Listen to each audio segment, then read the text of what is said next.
আমার জীবনে যেই দিন আমার সন্তানটারে আমি পেট নিলাম, আমার আম্মাজিরা আমার গভীর মনোযোগ দিয়ে শোনেন, যেই দিন থেকে আমার সন্তানটারে আমি পেটে নিলাম, প্রতিদিন এক কোরআন খতম দিতাম। কয় কোরআন? কয় কোরআন? আর আমরা প্রতিদিন 72টা গান বাজাই, আমরা সিরিয়াল গুনি। সন্তান পেটের মধ্যে আসলে দেখবেন মা বোনেরা নামাজ পড়ো দূরের কথা, গোসলেই দেয় না। কাইল লাগে।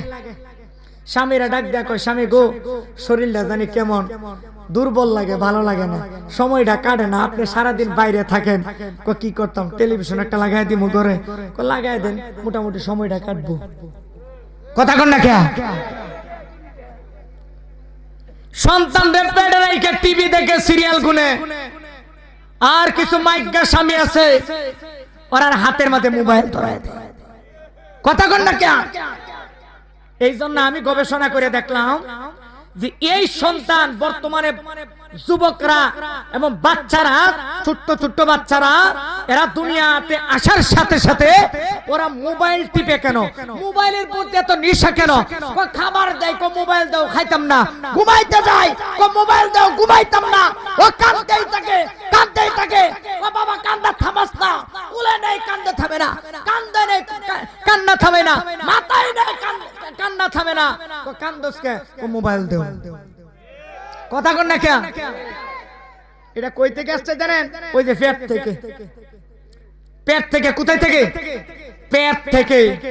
যার পেটটা বালা, যেই মায়ের পেট বালা, এই সন্তান আল্লাহর রুহানিয়াতের নূর নিয়ে দুনিয়াতে আগমন করে। কি নিয়া? রুহানিয়াতের নূর। রুহানিয়াতের নূর নিয়ে আগমন করে সন্তান। আর যেই সন্তান দুনিয়াতে আসার সাথে সাথে মোবাইল চাই, এই সন্তান, ওই যে মা, এটা দোষ আপনার, সন্তানের দোষ নয়। আপনি পেটে সন্তান নিয়ে ভালো কোনো কাজ করেন নাই, ভালো কোনো কাজ করেন নাই।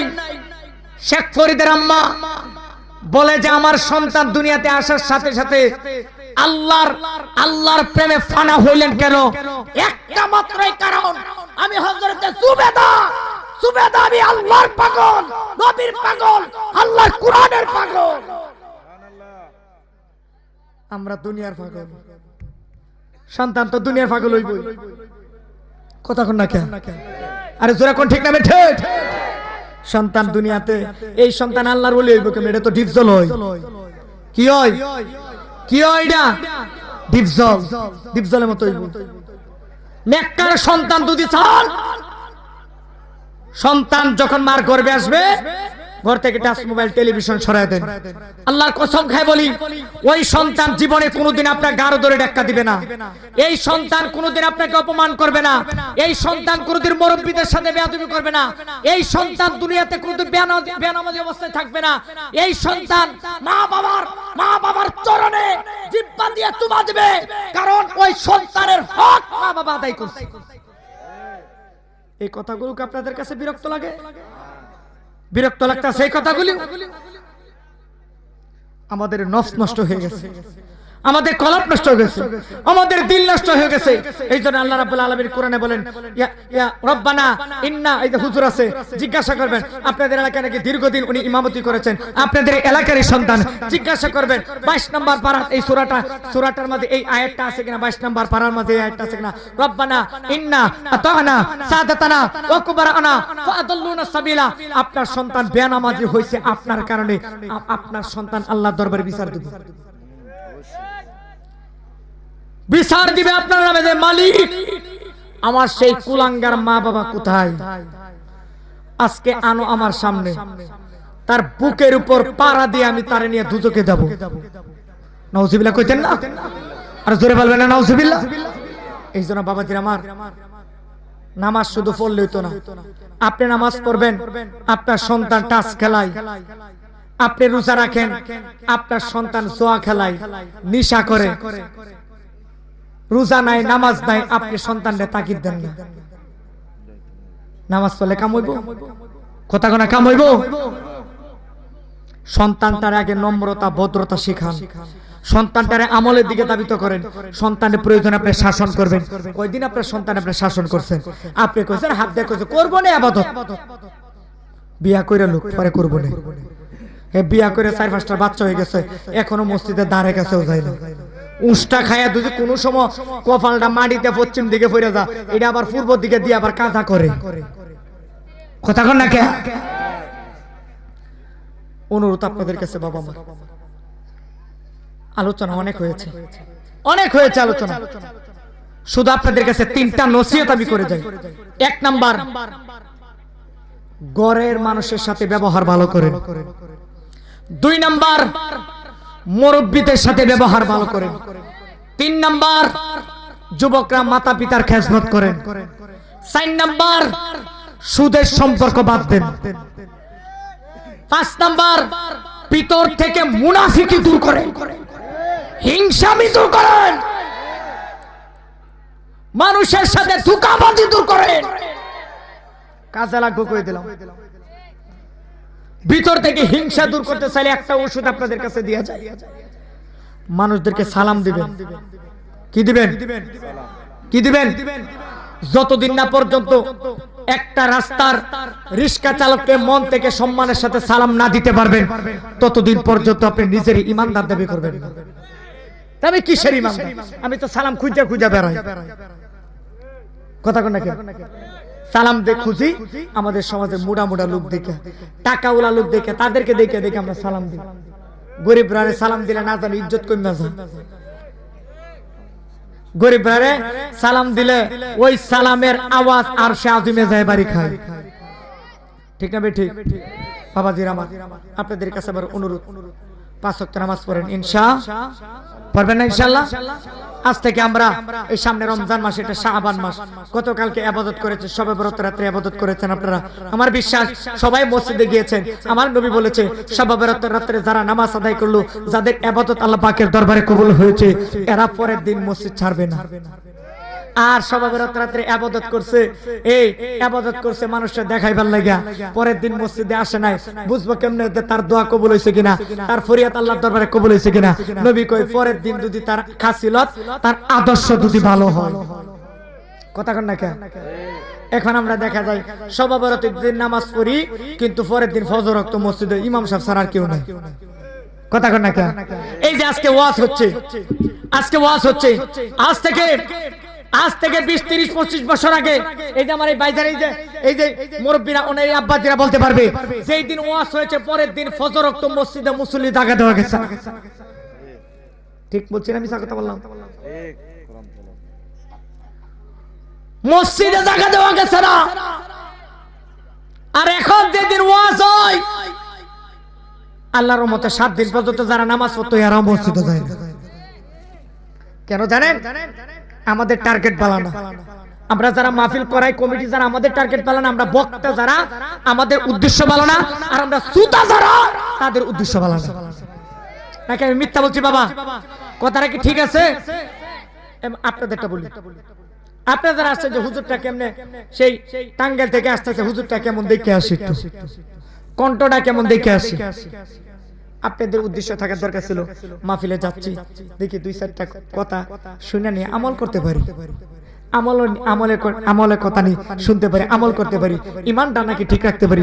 সুদের কথা শুনছি, সুদটা ছাইরা দিই না, এটা নাই, এটা নাই।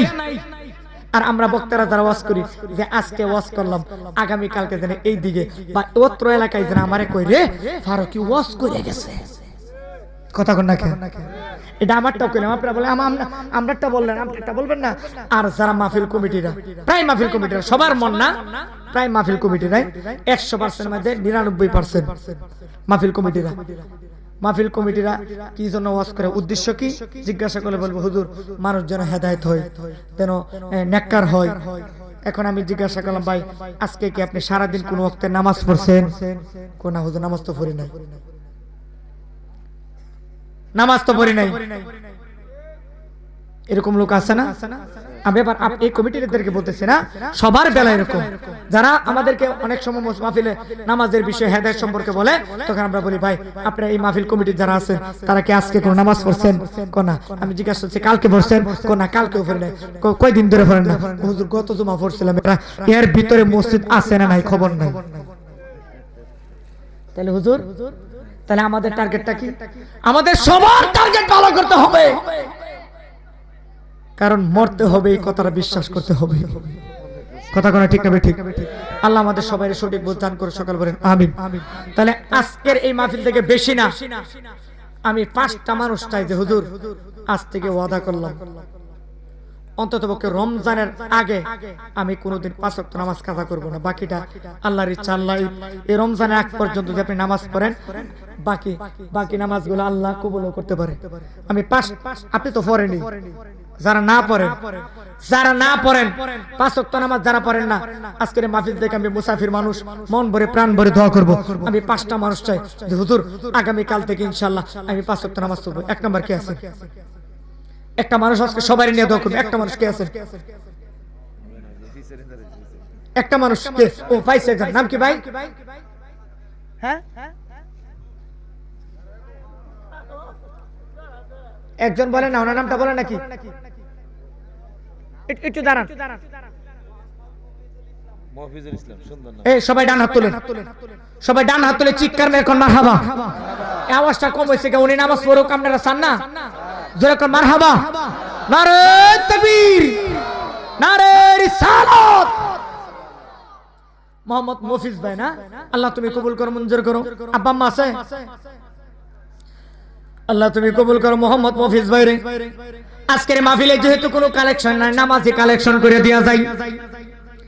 আল্লাহ মফিজ ভাই রে কবুল করো, মা বাবা বেঁচে যায় হায়াতে তয়্যিবা দান করো।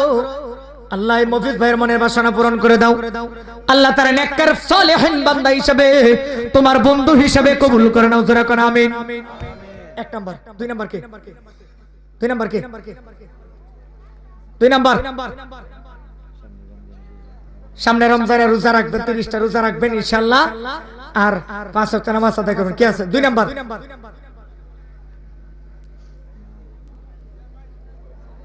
এই যে ভাইছি কেটা জানি এটা হাত তুলছে, হাত তুলে আবার নামা হইল। চিন্তা করছেন কামড়া, হাত তুলে তাড়াতাড়ি নাম। একজন হয়েছে। 2 নাম্বার কে? 2 নাম্বার আরেকটা লোক নামাজি লোক চাই। বাবা যারা মরতে হবে তারা তওবা করবেন, যারা মরতে হবে তারা তওবা করবেন। কে আছেন? এই যে পাইছে আরেকজন। নাম কি? নারে তাকবীর, নারে সালাত। আল্লাহ তুমি কবুল করো, মঞ্জুর করো। আল্লাহ এই বাবাকে হায়াতের মধ্যে বরকত বাড়ায় দাও, নেককার বানায় দাও, সালেহিন বান্দা হিসেবে কবুল করো না আমিন। 2 জন হয়ে গেছে, 3 জন। 2 জন হয়ে গেছে, আর 3 জন, আর 3 জন। এই কথা বলে না, থাক। কে কে? মকবুল হোসেন। কোথায়? মকবুল হোসেন। আল্লাহ তুমি কবুল করো, মঞ্জুর করো। আল্লাহ তুমি মানুষের নেককার সালেহিন বান্দা বানায় দাও, তোমার বন্ধু হিসেবে তুমি কবুল করে নাও। তার আহলে আওলাদকে তুমি মাফ করে দাও ও রব্বুল আলামিন। তার পরিবার যারা তাহারা আহলে আওলাদ যারা কবরবাসী হয়ে গেছে, তাদের কবরগুলো জান্নাতের টুকরা বানায় দাও আমিন। আর মাত্র 2টা লোক আব্বা, আর মাত্র 2টা লোক। তে 5 ওয়াক্ত নামাজ পড়েন ইনশাআল্লাহ, ইনশাআল্লাহ। 2টা লোক, আমি আর 2টা লোক চাই, নেককার মানুষ 2টা মানুষ চাই। আজকের মাহফিলটা কবুল হয়ে যাবে বাবা, আজকের মাহফিলটা সফল হয়ে যাবে। মাহফিল কমিটিরা খুশি হয়ে যাবে, এত কষ্ট করে মাহফিল করলাম, মানুষ নামাজি হইল না। আর 2টা মানুষ, আর 2টা মানুষ। কথা না বলি আর 2টা মানুষ আব্বা, শেষ শেষ, মাহফিল শেষ। আর 2টা মানুষ।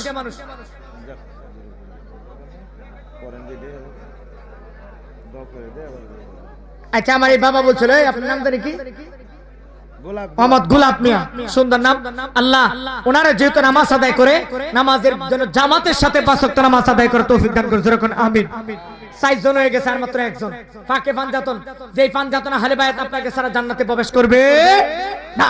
আর একটা মানুষ, একটা মানুষ যেহেতু মাঝে মাঝে নামাজ পড়ি, নামাজ কাঁদা হয়ে যায় 5 ওয়াক্ত নামাজের ভিতরে। এই যে হয়েছে, নাম কি বাবা? মুনতাহার। নারে তাকবীর, নারে রিসালাত। আল্লাহ তুমি আমার এই 5 জন খাস আজকের এই প্রেমিকদেরকে, নবীর প্রেমিকদেরকে আল্লাহ তোমার এই খাস গোলামদেরকে কবুল করো। তাদের উসিলা করে আমাদের সবাইকে 5 ওয়াক্ত নামাজি বানায় দাও। জোরে করে আমিন। আরো জোরে বলেন আমিন। আল্লাহ তাদের এই 5 জনের উসিলা করে এই এলাকার প্রত্যেকটা কবরবাসীদেরকে মাফ করে দাও। এই মাহফিল কমিটিদেরকে আল্লাহ নেককার নামাজি সলিহিন বান্দা হিসেবে কবুল করে নাও। আল্লাহ এলাকার আমাদের যারা মাতা পিতা হারা এতিম অবস্থায় আজকের এই মাহফিলে হাজির হয়েছি, আল্লাহ তাদের কবরগুলো জান্নাতের বাগান বানাও। জোরে করে আমিন। আরো জোরে বলেন আমিন। আসুন নবীরে আবার দাঁড়ায় সালাম জানাই, ইয়া নবী।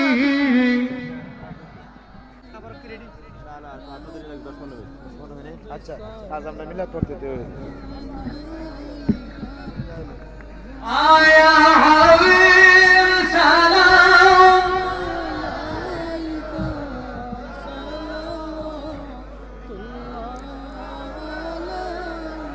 ও নবী